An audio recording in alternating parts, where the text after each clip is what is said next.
दोस्तों, Asia cup 2025 के लिए भारतीय टीम का ऐलान होते ही क्रिकेट जगत में एक ऐसा तूफान उठा जिसकी किसी ने कल्पना भी नहीं की थी। इस टीम में मोहम्मद सिराज का नाम न होना जैसे करोड़ों प्रशंसकों के दिल पर चोट कर गया और खुद सिराज ने आंखों में आंसू लिए भावुक होते हुए इस फैसले की जिम्मेदारी गौतम गंभीर पर ठहराई तो पूरा क्रिकेट जगत सन्न रह गया। उनका बयान सोशल मीडिया पर आग की तरह फैल गया और देखते ही देखते हर जगह इस चर्चा ने जगह बना ली। दोस्तों, एशिया कप 2025 का भव्य आगाज़ 9 सितंबर को होने वाला है, जबकि इसका रोमांचक फाइनल 28 सितंबर को खेला जाएगा। यह टूर्नामेंट संयुक्त अरब अमीरात के दुबई और अबू धाबी के शानदार क्रिकेट मैदानों पर आयोजित होगा। लेकिन भारतीय स्क्वाड का ऐलान होते ही एक बड़ा सवाल उठ खड़ा हुआ। आखिर मोहम्मद सिराज जैसे जुझारू और लयदार गेंदबाज को बाहर क्यों कर दिया गया है? तेज गेंदबाजी में सिर्फ जसप्रीत बुमराह, प्रसिद्ध कृष्णा, अर्शदीप सिंह को मौका दिया गया। अब वजह की बात करें तो दोस्तों, भले ही मोहम्मद सिराज ने हाल ही में इंग्लैंड के खिलाफ टेस्ट सीरीज में अपने जलवे बिखेरते हुए विपक्षी बल्लेबाजों के पसीने छुड़ा दिए हो, लेकिन T20 फॉर्मेट में उनकी पकड़ उतनी मजबूत नहीं रही। याद दिला दें कि सिराज ने वर्ष 2017 में T20 अंतर्राष्ट्रीय क्रिकेट में पदार्पण किया था और 8 वर्षों के लंबे करियर में वे केवल 16 मुकाबले ही खेल पाए। इन मैचों में उन्हें कुल 14 विकेट लिए हैं और उनका आखिरी अंतर्राष्ट्रीय T20 मैच जुलाई 2024 में श्रीलंका के खिलाफ था। इस साल के IPL में भी किस्मत ने उनका साथ नहीं दिया। रॉयल चैलेंजर बेंगलुरु ने उन्हें रिटेन नहीं किया और इसके बाद वे गुजरात टाइटंस से जुड़े। उन्होंने 15 मुकाबलों में 16 विकेट चटकाए, लेकिन 9.24 की इकोनॉमी ने उनकी मेहनत पर सवाल खड़े कर दिए। क्रिकेट के जानकार मानते हैं कि यही आंकड़े उन्हें बस इस बड़े टूर्नामेंट से बाहर करने की बड़ी वजह बने। लेकिन दोस्तों, सिर्फ आंकड़ों पर आधारित यह निर्णय मोहम्मद सिराज के दिल को चीर गया। यही वह सिराज है जिन्होंने कई बार टीम इंडिया को मुश्किल हालात से निकालकर जीत की राह दिलाई है। इस बार जब उनका नाम स्क्वाड में नहीं आया तो वे भावनाओं पर काबू नहीं रख सके। आंसू भरी आंखों और भारी आवाज़ में उन्होंने एक ऐसा बयान दिया जिसने लाखों भारतीय क्रिकेट प्रेमियों को सोचने पर मजबूर कर दिया कि क्या वाकई में आंकड़े किसी खिलाड़ी के जुनून, संघर्ष और टीम के लिए किए गए बलिदान से बड़े होते हैं। आखिर सिराज ने क्या कहा, यह सुनना आपके लिए ज़रूरी है, क्योंकि उनके शब्द न सिर्फ एक खिलाड़ी की पीड़ा है बल्कि लाखों चाहने वालों की आवाज़ भी है। सिराज ने कहा, देखिए, जब किसी बड़े टूर्नामेंट के लिए भारतीय टीम का ऐलान हो और उसमें आपका नाम न हो तो यह स्वाभाविक है कि दिल भारी हो जाए और मन में एक कसक रह जाए। क्रिकेट मेरे लिए एक खेल नहीं बल्कि मेरी सांसों की तरह है।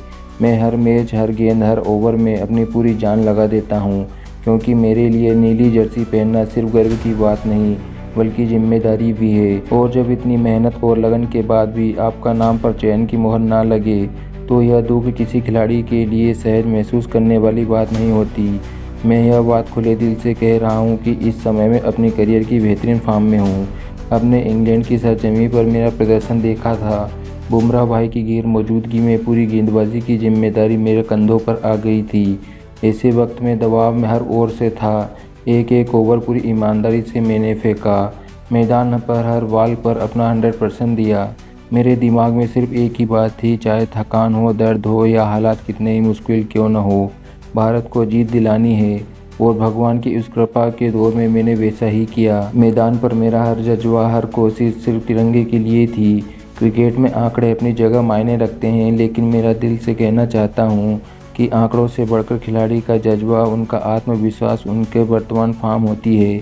हाँ, मैं मानता हूँ कि T20 फॉर्मेट में मेरे आंकड़े उतने प्रभावशाली नहीं हैं जितने शायद चयनकर्ताओं को चाहिए होते हैं। लेकिन क्या चयन का फैसला सिर्फ पिछले आंकड़ों पर होना चाहिए? क्या वर्तमान प्रदर्शन और फॉर्म का नज़रअंदाज कर देना उचित है? मैंने हाल के दिनों में अपनी फिटनेस और गेंदबाजी और मानसिक मजबूती पर पहले से ज़्यादा मेहनत की है। यही वजह है कि मैं आज कह सकता हूँ कि मैं अपने चरम पर हूँ और किसी बड़े टूर्नामेंट में देश के लिए अपने अहम योगदान देने के लिए पूरी तरीके से तैयार हूँ। टीम में जगह न मिलना मेरे लिए सिर्फ एक झटका नहीं था, बल्कि एक सवाल भी था कि आखिर कितना अच्छा करने की ज़रूरत है ताकि मुझे वह मौका मिल सके जिसका मैं हकदार हूँ। मैं जानता हूँ भारतीय टीम में जगह बनाना आसान नहीं है। यहाँ हर खिलाड़ी अपने आप में बेस्ट है और मुकाबला बेहद कड़ा है। लेकिन मेरा मानना है कि इस वक्त मेरी फॉर्म, मेरा आत्मविश्वास, मेरा जुनून किसी भी बड़े टूर्नामेंट के लिए टीम को फ़ायदा पहुंचा सकता है। मैं सिलेक्टर और ख़ासकर गौतम भैया से कहना चाहता हूं, आंकड़े हमेशा सच्ची कहानी नहीं बताते। कभी कभी एक खिलाड़ी की मौजूदा स्थिति, उसका जुनून, उसके अंदर का जज्बा कहीं ज़्यादा अहम होता है। मैं यह दावा नहीं करता कि मैं अजय हूँ या गलतियाँ नहीं करता, लेकिन यह ज़रूर कह सकता हूँ कि जब मैदान पर होता हूँ तो आखिरी गेंद तक अपनी पूरी ताकत और दिल से खेलता हूँ। मेरे लिए भारत की जीत ही सबसे बड़ा इनाम है, और अगर इसके लिए मुझे खुद को हद से ज़्यादा धकेलना पड़े तो मैं बिना सोचे करूँगा। क्रिकेट में कई बार ऐसे मौके आते हैं जब आपको खुद को साबित करने के लिए एक छोटा सा चांस मिलता है। मैं बस यही चाहता हूँ कि मुझे एक बार मौका मिले। मैं मैदान पर उतरकर अपने हर ओवर में साबित कर दूँगा कि मेरा चयन सही था। मैं भारत के लिए लड़ने को तैयार हूँ, चाहे विपक्षी टीम कितनी ही मजबूत क्यों ना हो। जबकि बुमराह ने कहा, देखिए मैं सिराज के साथ लंबे समय से खेल रहा हूँ और उसे मैदान के अंदर अच्छी तरीके से जानता हूँ।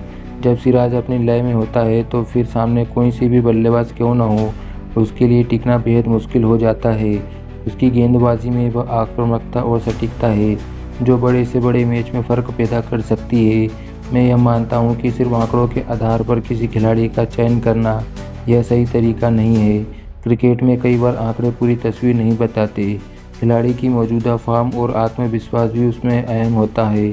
सिराज ने हाल ही में इंग्लैंड के दौरे पर जो प्रदर्शन किया, उसने साफ कर दिया कि वह दबाव की हालत में भी टीम के लिए मैच जिताने की काबिलियत रखता है। मेरी गैर मौजूदगी में उसने अकेले गेंदबाजों की जिम्मेदारी निभाई और हर मौके पर टीम को ब्रेक थ्रू दिलवाया। मैं खुद इस बात का गवाह हूँ कि उसने कितनी मेहनत और जुनून के साथ हर मैच को खेला।